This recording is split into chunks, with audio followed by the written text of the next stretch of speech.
All right. So welcome to our January book club. Glad to see you all again. We're going to discuss Persuasion by Jane Austen. So this was her last novel, published after her death. And some people will say it's her best. Some people will say that Anne Elliot is her best female character, and I tend to agree with that. So let's just start chatting and see what everybody else has to say about it. And James is going to talk for a little bit, and then we'll start with everybody else's comments. Go, Mr. Bonin. Okay, I'm only going to talk for a second. Am I unmuted? I am unmuted. Okay. Wait a minute. Let me just check on one thing here. You're good. Yeah. Okay. Am I? All right. Now, because now my Zoom actually works like it used to work, and now it's confusing. Okay. Hi, everyone. Happy New Year. The number of people makes me feel like maybe we should do, classics a little more often. But I did want to point out two different versions of the book that you probably already know about, but you don't. Is this really, am I echoing anything? It sounds really weird. Yeah, it's something. Somebody, maybe if everybody mutes themselves, it'll get rid of the feedback. It's weird. Oh, well, something, it just went away. No, it didn't. Okay, there are two annotated versions of the book that are really helpful. First of all, I should say I hadn't read this in 35 years probably, and was just knocked over by it. And I'm sure part of it is because, 35 or 40 years ago, I was whatever I was, and now I'm in my 70s, and it just has a much deeper resonance.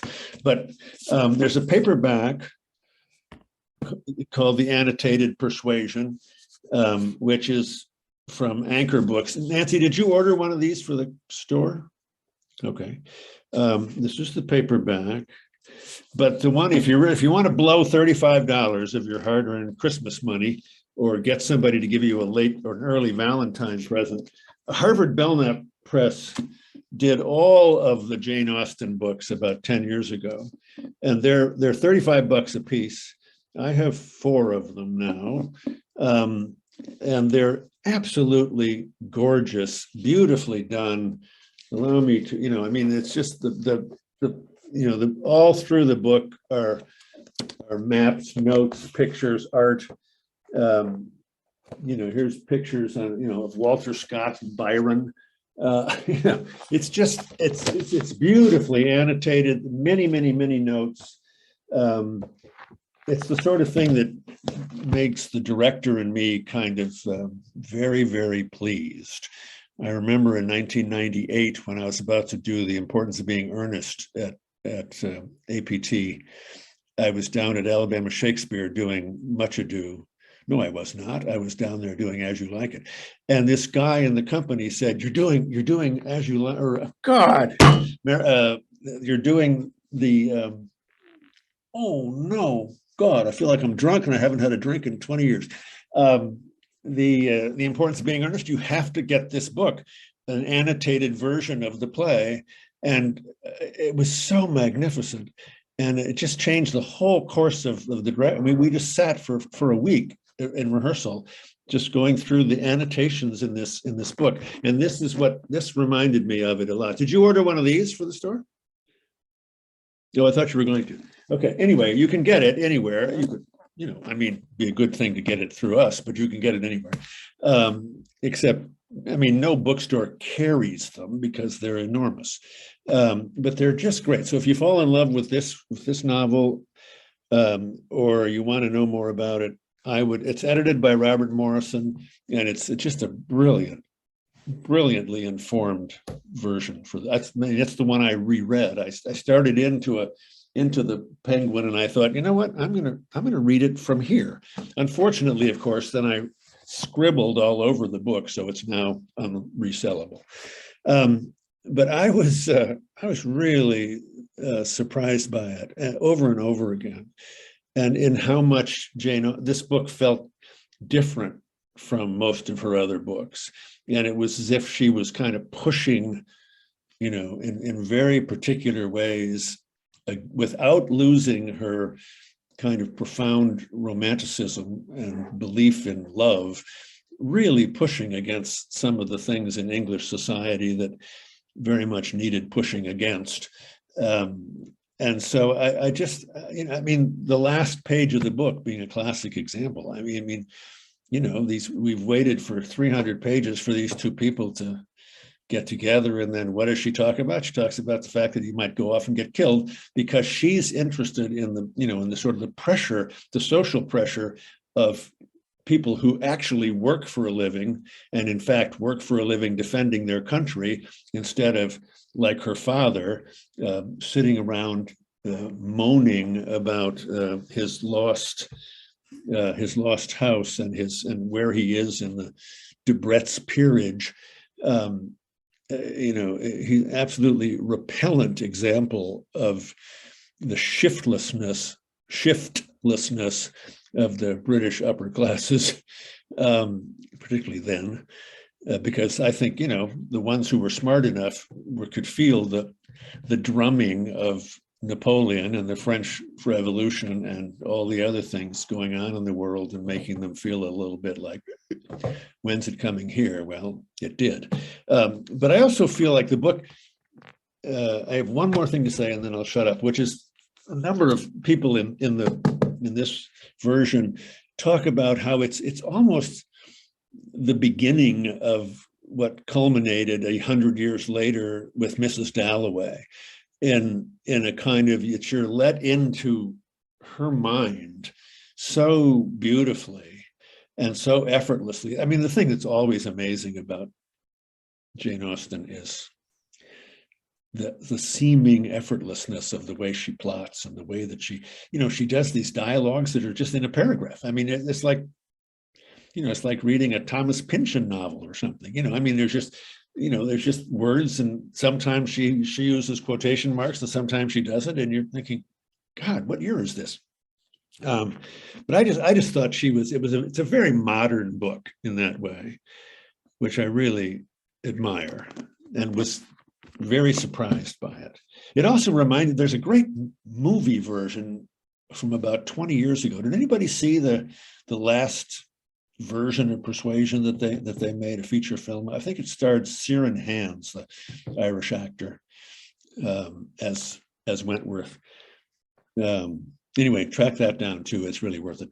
Okay, now I'm going to shut up, and then all of you will say you couldn't stand this book, and if we ever read another Jane Austen, you're going to puke. And so let's just, so I'll be quiet and listen now. Okay, who wants to start? Who has something to say?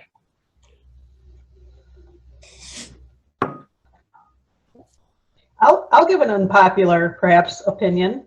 Oh, good. I don't like Mr. Darcy, but I loved Wentworth. I think Mr. Darcy is a whiny brat, and I think Wentworth is a good stand-up human being. And I loved Anne. She may be a little too perfect, but maybe not. And my question is, I think this must be the the book that Jane Austen is closest to her life, has the most of her in it, I would think. Did everybody, if you had this version, did you read the letter she wrote to her niece, discouraging her niece from a long engagement? It was fascinating. This version. Ah. It's what? What you have to say, Alison? The letter isn't in here. This is the Oxford version that reproduces the original book. Okay. Well, tell us why it was fascinating. The letter to the niece. Well, yeah, I'd like to know about that. Yeah. Jane Austen wrote a letter to her niece discouraging her from a long engagement. So it's kind of the basis of this book. So her feeling was she hardly knew this guy, and she was going to enter into this long engagement. And what if she gave up, she gave up her beauty, her youth, for this guy, and then they ended up married and did not like each other. She had hardly known him enough to have any feelings for him. Would those initial feelings be enough to last for 6-7 years? So if you come to the bookstore, you can just sit on the bench and read the letter if you'd like from this little version. So I just thought it was a really excellent note by Gillian Beer. Is it Gillian? Jillian? Do you know, James? I think Jillian. Jillian. Yeah.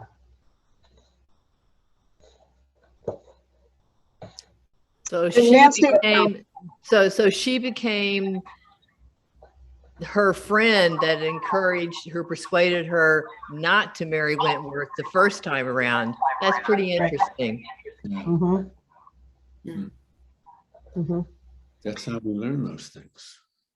And Nancy, didn't Jillian also make mention of the fact that both Jane and her sister lost their fiancés? Right. That she was in love with someone who died, and the same thing had happened to her sister. Yeah, there's a lot. Jane Austen in her last years went to Bath, and yeah, there's just a lot of similarity. And it sounds like she was really kind of in a rush. She knew she was ill. She knew she wasn't going to last a long time longer. So it was kind of a rush for her to finish this. And I mean, I think she did it brilliantly. Okay, let somebody else talk. I wanted to make a comment. This is the second book I have read of Jane Austen, and I have to admit it's only the second one. I am not really greatly familiar with English literature of the past, and a year ago I audited at the University of Wisconsin a introduction to literature class, which had I believe it was Pride and Prejudice was one of the books we read. And I found it really interesting after reading Pride and Prejudice, which I found really neat. I really enjoyed the writing. I thought it was beautiful writing. And again, I'm 60-some years old, and I've never encountered Jane Austen before. I really enjoyed this book because it kind of was a follow-on to that book a number of years later, and how, going back to the previous relationship with Wentworth, and the ties from the previous book were really, really wonderful to see play through after many, many years of time passed. And I was very happy at the end that she got the guy, but I kind of guessed that.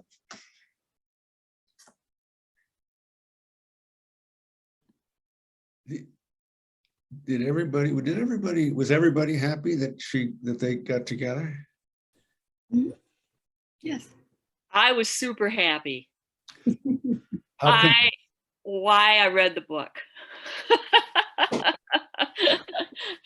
And I particularly, first of all, it's good to be back. I haven't been here for a while, so thank you for letting me chime in. I was definitely drawn to the book. I have never read any Jane Austen.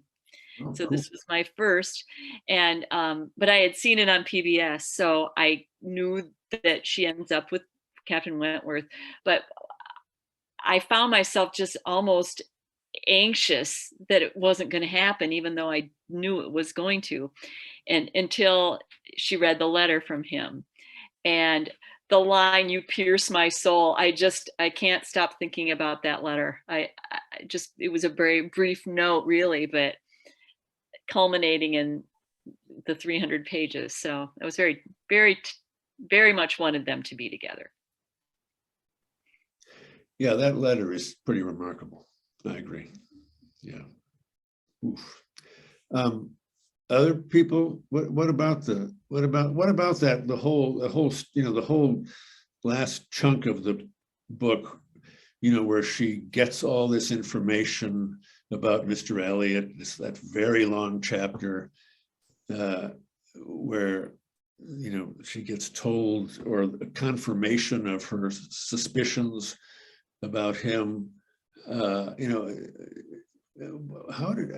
did you, I mean, one of the things that people used to complain about, including Charlotte Bronte, by the way, was that, there just wasn't enough narrative drive in Austen's books. They were too quiet and too careful and too clean. But I find this book very emotional, but I don't know. I mean, what are people's thoughts about, what about that long chapter, that very long chapter, towards the end of the book, where all this information gets spilled out? In other words, just preparing her to help her make the leap if he's willing to make the leap. But was that a good way to get that story told, that information out? Or did it feel too pat? How did you feel about that? Okay, can we go to Alison and then Kate? Yeah, I was gonna back up a second, and what you were saying about people not thinking that Austen is what, dramatic enough or something, or exciting enough. I always feel, the first book I ever read by her was Emma in college, Survey of English Literature. And I didn't appreciate her when I was young, but now that I'm getting older, I just think her surfaces seem so still sometimes, but there's so much going on under the surface, especially in this book. I mean, it's a very quiet book on some levels, but there's a lot going on underneath. I mean, there's so many people are in mourning, for one thing. Every time you turn around, somebody's mourning somebody, and I actually was reading some about it, and I read that she began this book in 1815, 2 months after the Battle of Waterloo. So she was clearly influenced by, all the losses that were going on in the world and stuff. But now I'm losing the thread of what your last question was, James. I'm sorry, I went off on a tangent there. Do you remember your last question? It was a good tangent, though. Yes, my question was, what did you think of the device of, the long scene with her friend who knew Mr. Elliot earlier and had, so that she, in essence, I thought really in startlingly blunt ways, trashed Mr. Elliot's reputation beyond repair. But I just wondered what people thought of it and about the placement of it in the book and, all of that.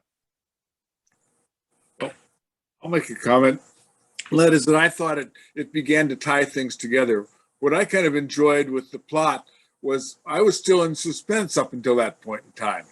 You'd seen everyone go different ways and everything pairing up and falling in, and a lot of it surprising, so that it wasn't that everything was just a pattern and all she was doing was trashing people. She was telling a good story.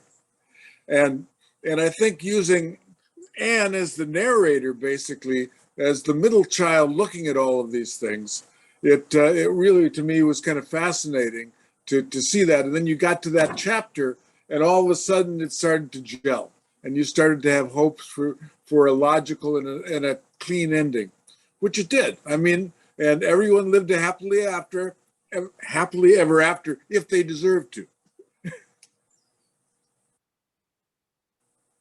Wow. Let's hope that's true. That's one of the things about the last page, is that she immediately brings in the threat of being married to a Navy man, that it could be a very short marriage, whether you want it to be or not. Kate, were you going to say something before? Yeah, I was going to say, I think now that I've heard everyone else's opinion, definitely an unpopular opinion. I mean, about the whole book, I thought it was the funniest of all her books. Like, she really took the gloves off with her social satire. I thought there were parts of it that were just hysterically funny, the way she would make fun of everyone from the father to the sisters to Mrs. Dalrymple. I mean, maybe that was a common name back then, but even the name is ridiculous, I think. But I cannot stand Anne Elliot. Sorry, Nancy. I think she's the most boring Austen heroine. And the long passage with Mr. Elliot I found so unconvincing because it was just dropped in very suddenly, right when Anne is the only person in this whole society who hates Mr. Elliot. Suddenly, conveniently, she gets all this information that actually he is a bad guy. I mean, it's not just that she's boring. I think that she doesn't really learn anything like other Austen heroines do. Like Alison mentioned Emma. I mean, Emma's a complete head case at the beginning. And by the end of the novel, she realizes, you know, how to treat people better. Elizabeth Bennet learns to be less judgmental, but Anne, from the very beginning, judges everybody. And at the very end, she literally says,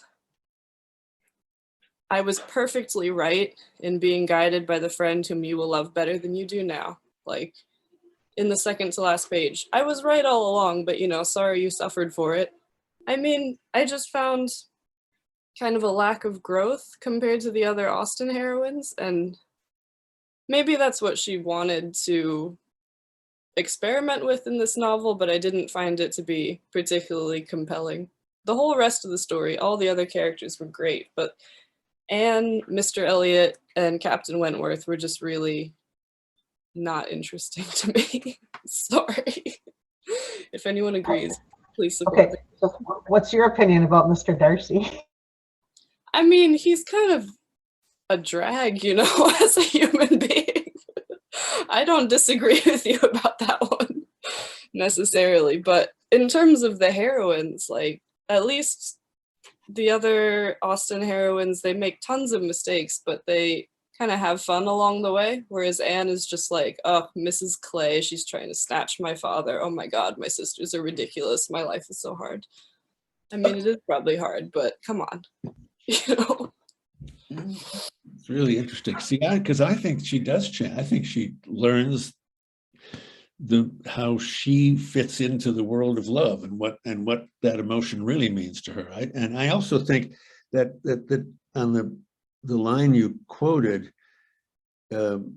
she immediately says, she qualifies it immediately in the next sentence, I think, saying it's not to say that I wasn't destroyed by what I did, and I wish it had, but you know, so I mean, I feel like she is growing, but I mean, I certainly agree that she's less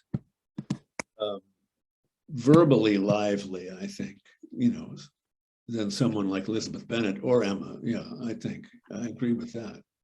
I kind of, as I went through the book, I kind of thought Anne was a non-entity and not the main character in this book. I mean, she was a vehicle for this whole drama of the landed gentry and the class stuff. I mean, the fact that nobody in her family paid her any attention. I mean, she herself, it didn't seem real.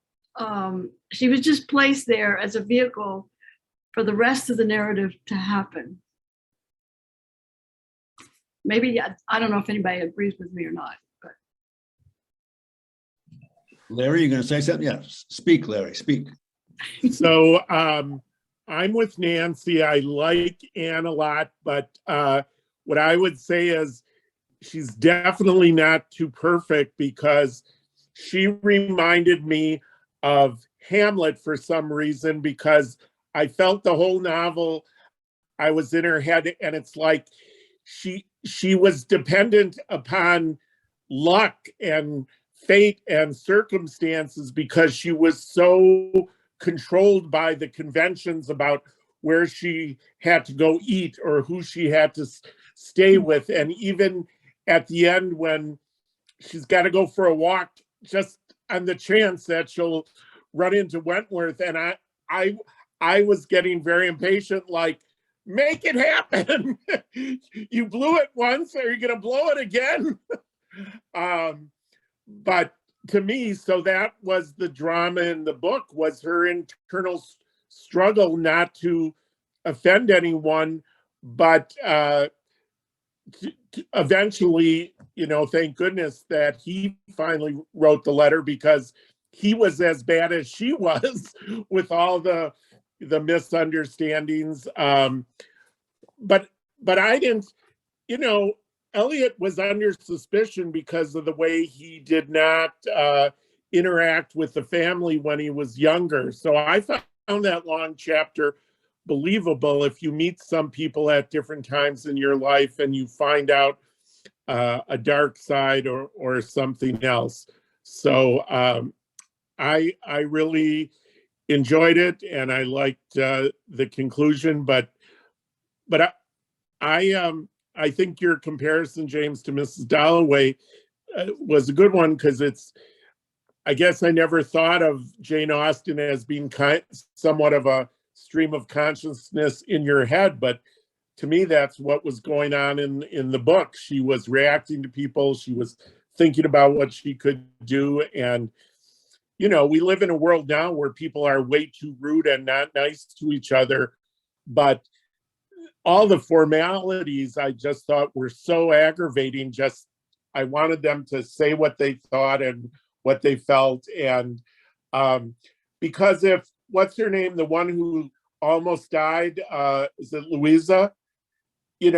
If she hadn't insisted on jumping and almost killing herself, would the book have worked out? So anyway, those are my thoughts. But Anne was so passive. That's what struck me. She was passive and absorbed all the rituals, the niceties, the social aspects. She didn't act at all. Right, but that's what reminded me of Hamlet. But wasn't that what it meant to be a woman at that time? That you weren't supposed to act, you weren't supposed to break convention or go against your family or go against what society. I felt that was her learning curve. She finally realized, to hell with everybody else. She was in love. It was the right thing to do. I was not a fan of Lady Russell, who I think gave her horrible advice. Yes. And it's funny that her letter, that it sounds like Jane Austen did the same thing in her life. And obviously she was never, I think, totally happy with anyone. So it's nice that in her books, she was able to give her characters some happiness. Lady Russell gave her bad advice twice. Yes. Yeah. She gave her terrible advice at the end, or conventional advice for someone who was theoretically as perspicacious about other people as she was, as Jane, or as Anne tells us she is. She seems to misread men pretty profoundly. Or maybe she's just too much a product of her own class and her own life. So it's too much. She can't see beyond what's the sort of strictures of her life. What I thought was interesting about Lady Russell was that she did seem to just, as you said, follow too much the prescriptions of society. And that's what led to her advice to Anne. But interestingly, she was the one who cared about Anne and loved Anne. Mm-hmm. And so even someone who loves a person can make mistakes in the advice they give. But I thought it's very interesting that she's the only one who the emotion of caring for and really being concerned and loving Anne. She's the only character in the book, besides Frederick, of course, in the end, that really loves her. And I think she's also Anne's connection back to her mother, too, because isn't Lady Russell her godmother and a really close friend of her mother? Yeah. I was really interested, Larry and James, what you guys said about the sort of the narration and the point of view, because it is very modern in a way, because you think you're reading like a third person narration, but then I suddenly realized, like, no, wait a minute, I'm kind of hearing her thoughts, you know, I feel like I was hearing her thought process a lot of the time. And that, I mean, I'd have to go back and look at the other books of hers, but it seems different than some of her other novels to me, more interior, I guess. I have one comment about Lady Russell. As a 70-year-old man, I can see that it wasn't that bad of an advice to suggest to a young woman that she not wait 8 years while somebody goes in the Navy and tries to make his fortune. I know you have to answer when you give advice. You got to take responsibility for what you say. But really, what was wrong with that? I mean, back when I was a 20-year-old man, I would be very upset with that kind of advice. But now looking back, you were asking a lot of that young woman, a lot. And you don't know if the guy's going to get killed, if he's going to fall in love with somebody else. I mean, that's the problem here. And at the end, when she's trying to explain, she would never give that advice to anybody herself. But she's not sorry she took it. Is that how she ends it? That whole end of the book about when she's talking about what she did, and well, she would never give that advice herself. Anybody else feel that way? I think Lady Russell's advice was prudent. He had no money. She was from a wealthy background, and I don't think she could vision Anne living in a difficult economic circumstances. So it was a prudent advice, and she really did love her. I mean, her own father did not, her elder sister did not. So that was a safe choice. Now, mind you, if he had come back 2 years later, he had made all that money, then I wonder what would have happened. But I don't think she was it wasn't monstrous advice. It was prudent and cautious, and it was more or less keeping with her lifestyle.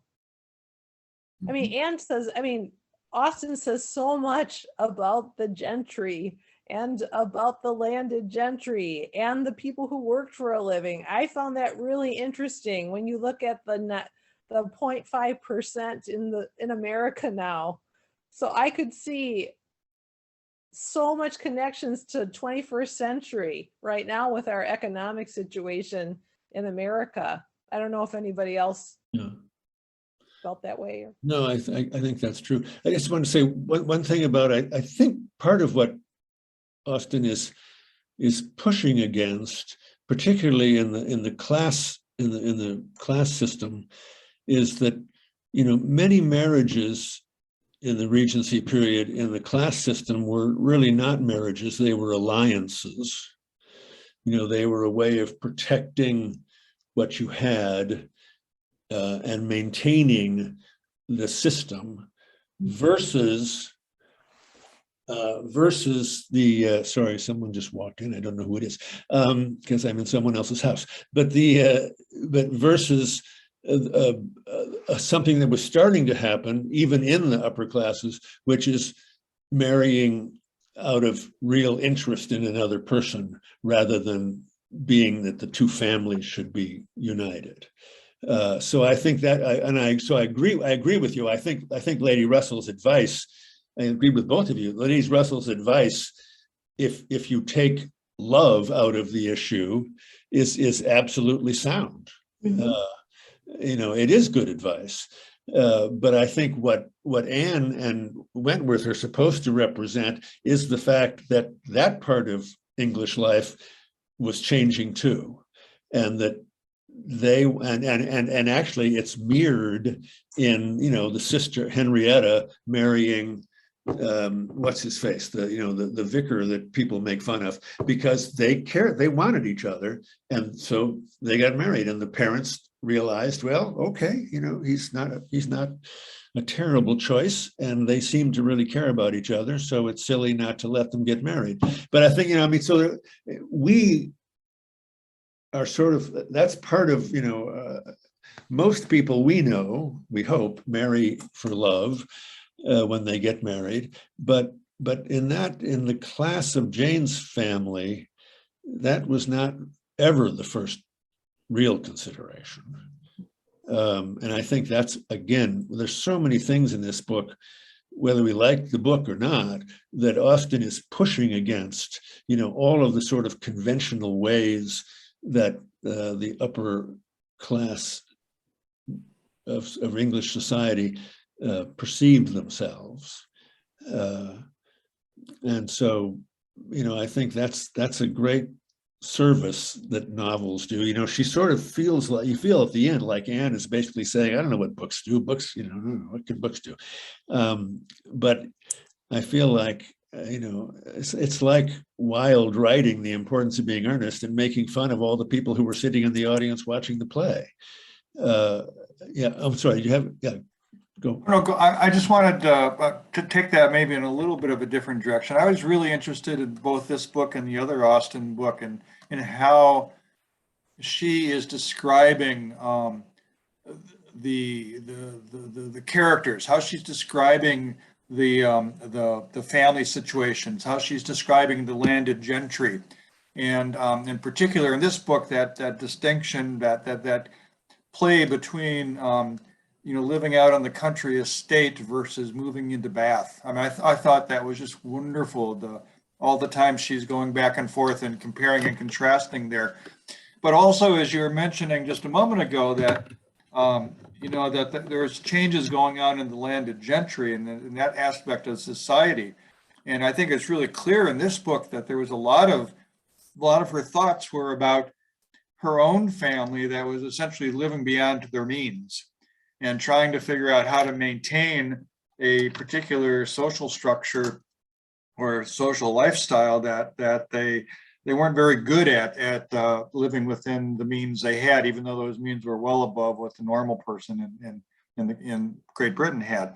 And so I think some of those aspects of how, with her thoughts and what she's talking about the observations on how people lived in these different settings was really fascinating.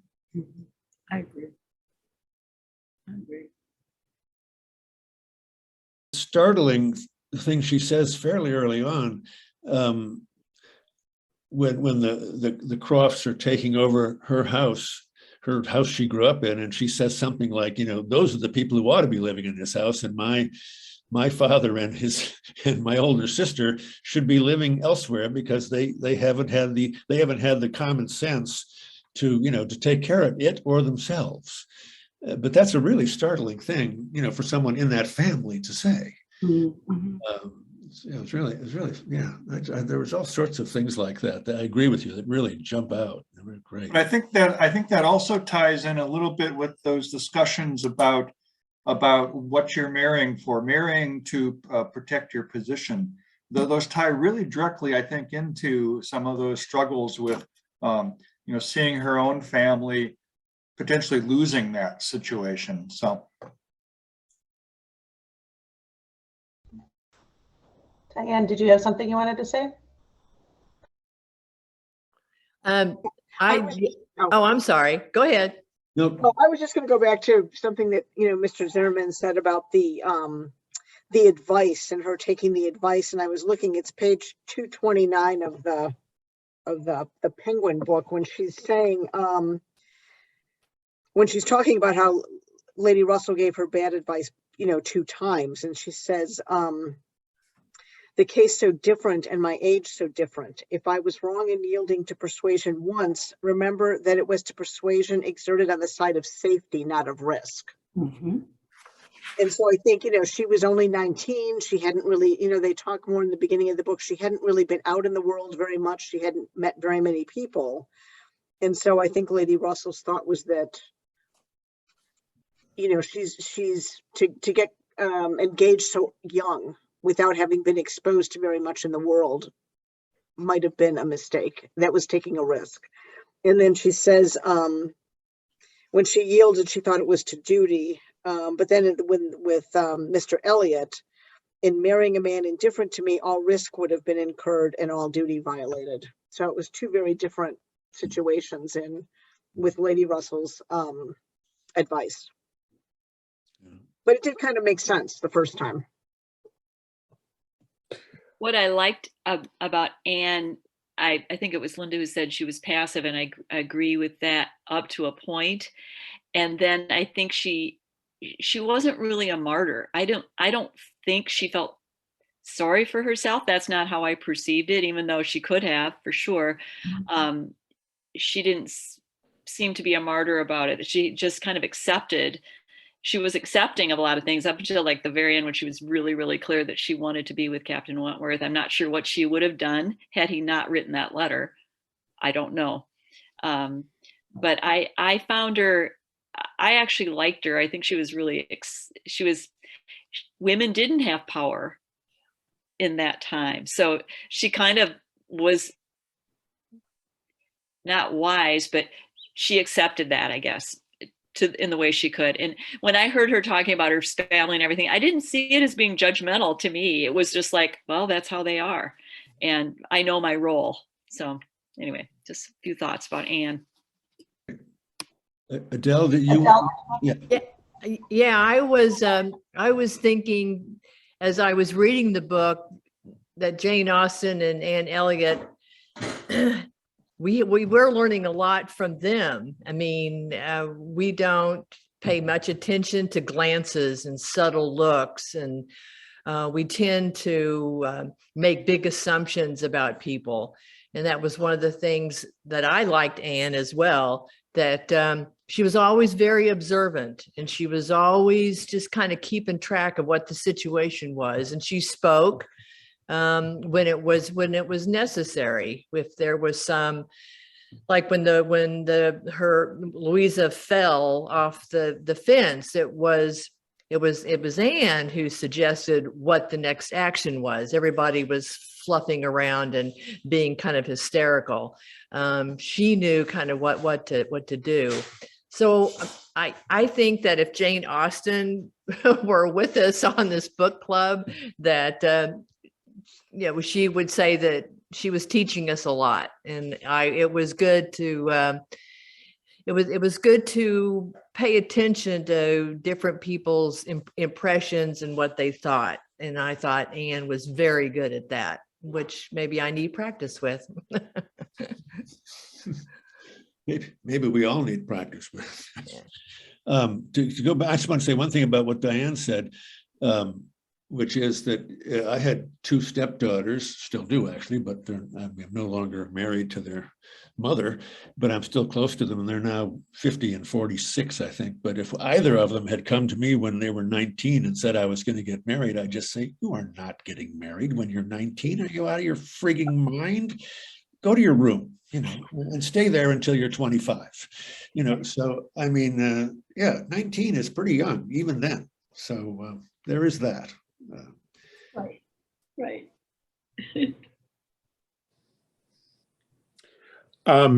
I really thought the title was perfect for the book, and I really liked how she kind of redefined persuasion throughout the book and referred to it in different ways. And it made me think about the word persuasion differently. And I think one of the themes in the book is Anne coming to realize, instead of letting herself be persuaded all the time, that she should listen to her inner voice and do what's right.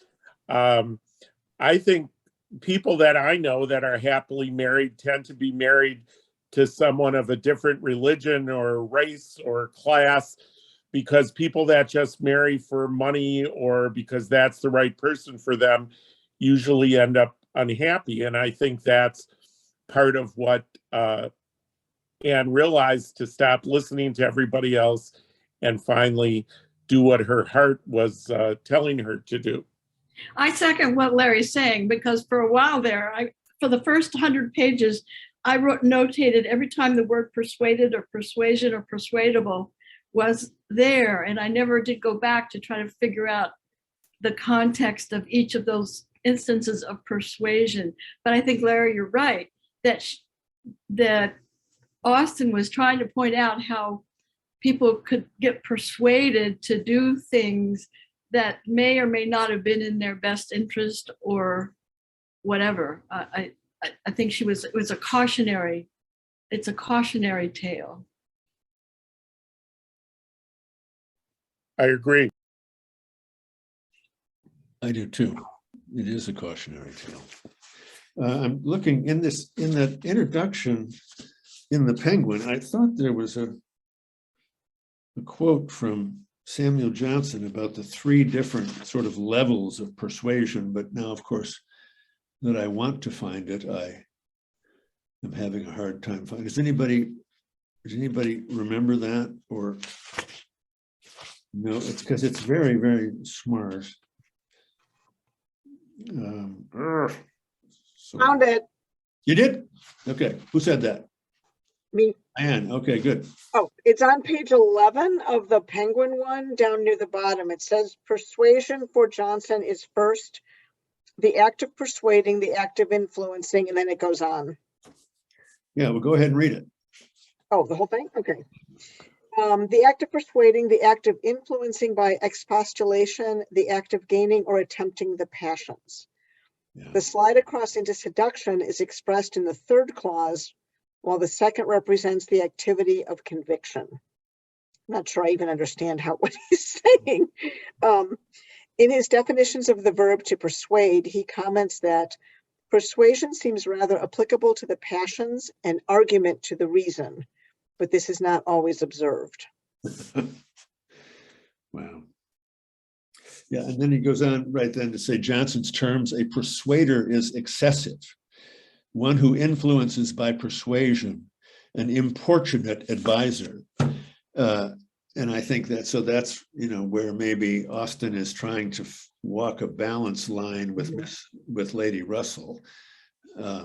Is that? Yep. Then he says to be persuaded may be a rational motion, but persuading is morally ambiguous at best. Yeah. Yeah, yeah. Think about that. Read that again, because that really is the crux of it. Strikingly, his discriminations indicate that to be persuaded may be a rational motion, but persuading is morally ambiguous at best. Yeah, people's motives, where are you? What's your real reason for persuading someone? And then afterwards it says persuasion for Austen and her readers was fraught with moral dangers. Yeah. Yeah. And isn't that the heart of today's politics, where people are being persuaded that lies are the truth and conspiracies are real? It's gone over the deep end to its logical conclusion, because people with more information than ever are so easily persuaded to believe what they want to believe, despite the facts. Yeah. Yeah. Linda, did you have a comment? Oops, you're muted. You're muted. Yes, because what I read 2 subjects in that. To be persuaded is me, I, making what he calls a rational motion, which I would call a reasoned decision. I don't know. It's the best I can make of it. But persuading is someone doing something to another person. Right. And they have a moral, and she says it's morally ambiguous whether they're doing it for good or evil. Yeah. Yeah. I mean, sometimes, your best friend persuades you to not do something, and then you realize, oh, wait a minute, he did that because he wanted to do it, or whatever. I mean, it's hard to, when you're in the moment and someone is persuasive, it is easier to be persuaded. Hard to know motive. It is hard to know motive. Unless you know your people very, very well. Right.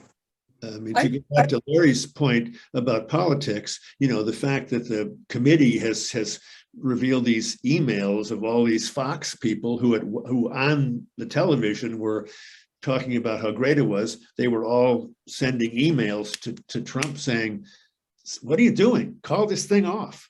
And so that's that sort of double layer that people live with all the time.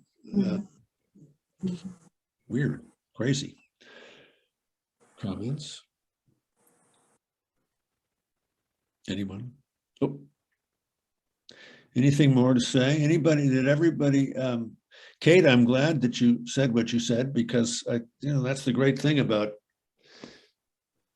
big challenging books is you can have a totally opposite point of view, and it's great and exciting because then it makes me think, oh gosh, Kate thinks Anne is really dull.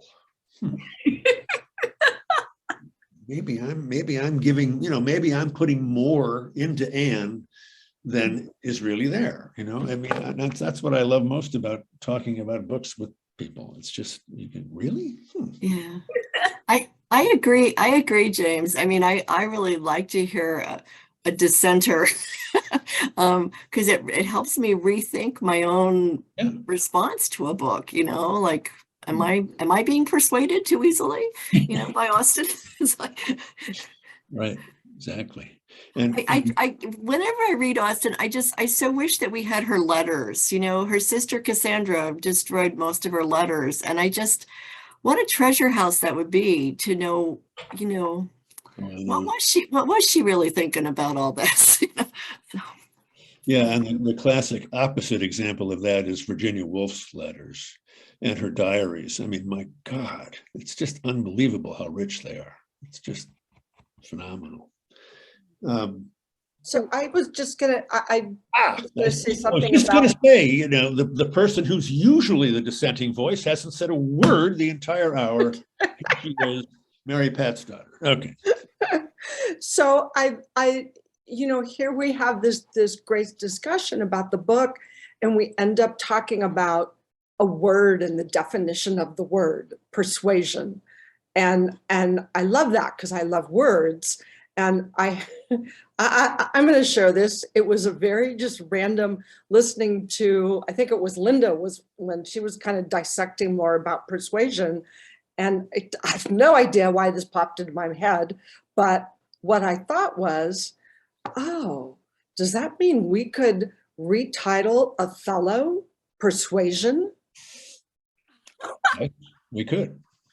I mean, that's very random and I'm just stretching things, but that was kind of, and that's what I love about discussions like this, where, you end up thinking about a word and it leads you all different places. Yeah, no, I think we could easily do that with Othello. Not one of my favorite plays, I might add. We could have a long talk about that, but yeah, it's a classic example of the power of persuasion, the evil power of persuasion. Mm-hmm.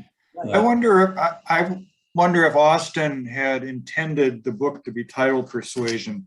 It notes at least I see in a timeline in the version I have, that this was published by her brother after she had passed away. And I'm wondering whether she actually had intended to have that title to it, or if that was something that was put on it by someone else. I think some people feel that her brother did put the title on. Yeah. That she had 2 or 3 other titles she was kicking around. And, yeah. Yeah, that's what I know, that it was late, that it was not her title. Mm-hmm. Yeah. Yeah. In fact, somewhere in my notes here, I wrote down there. I did read one of her working titles for the book, but I'd never find it. It's buried somewhere. But I think you're right. She did have other ideas for what it should be called, Michael. You're right. Okay. And then there's, I'm sorry, one other thing, piggybacking on Mary Pat and Shakespeare, because Austen, was a profound lover of Shakespeare. I mean, there are lots of kind of references, I think quiet references in this play to Viola in Twelfth Night, and who's kind of trapped in a place where she can't speak her mind, but she knows her mind. She knows what she'd like to say if the world allowed her to speak. So for those of you who don't know Twelfth Night, look up Act 2, Scene 4, the scene between Viola and Orsino, when he's talking about how men are more constant than women, and then Viola, who's of course at that point a young man in the play. She's masking as a young man.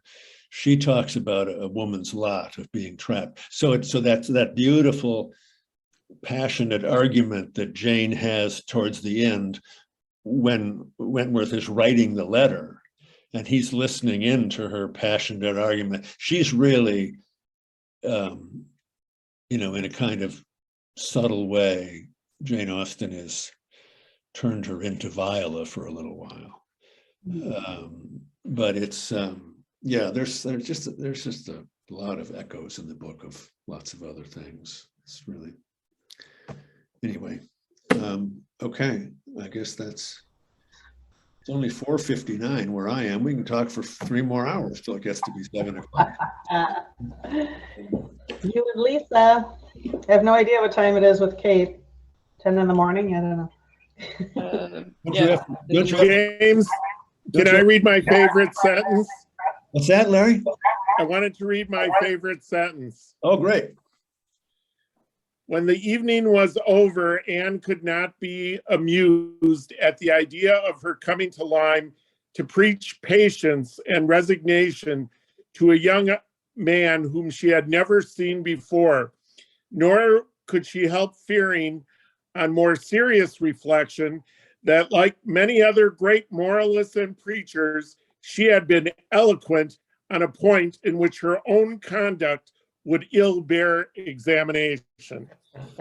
Yeah, nice. Yes, we should all think about that one. All right. Should we talk about February? Our next book club will be the February 16th at 6 p.m. And I don't have the book because I loaned mine to someone, but it's going to be The Sentence by Louise Erdrich. And that looks amazing. You can almost tell that that's a book cover on my phone. We all loved this book. We being all the Arcadians that read it. I don't know. I mean, there is just so much going on. I think we're going to have a fantastic conversation about it. There's the whole bookstore during a pandemic thing that we all related to.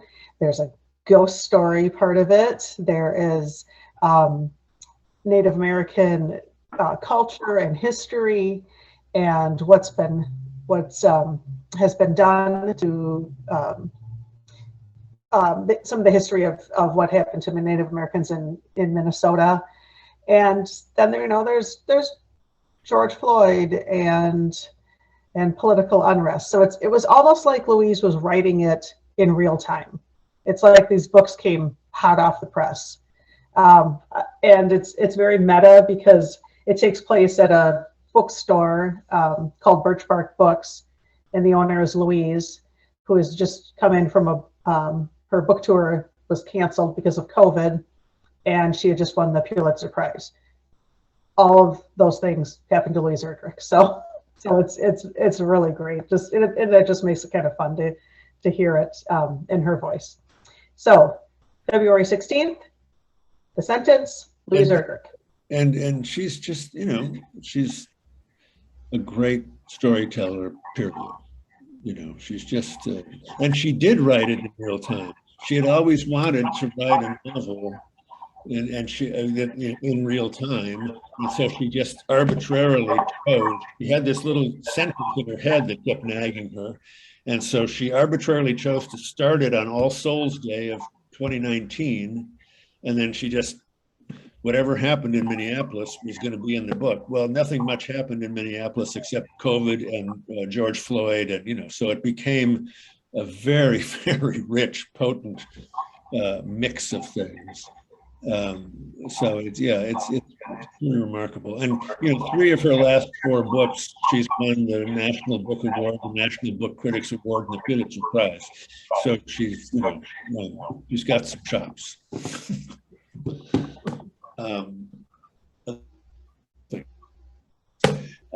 So Anything else? Anything, anybody want? Great book club. Thanks a lot for everybody. Okay, thank you. Yeah, thank you. Thank you. Thank Bye-bye. you. Okay.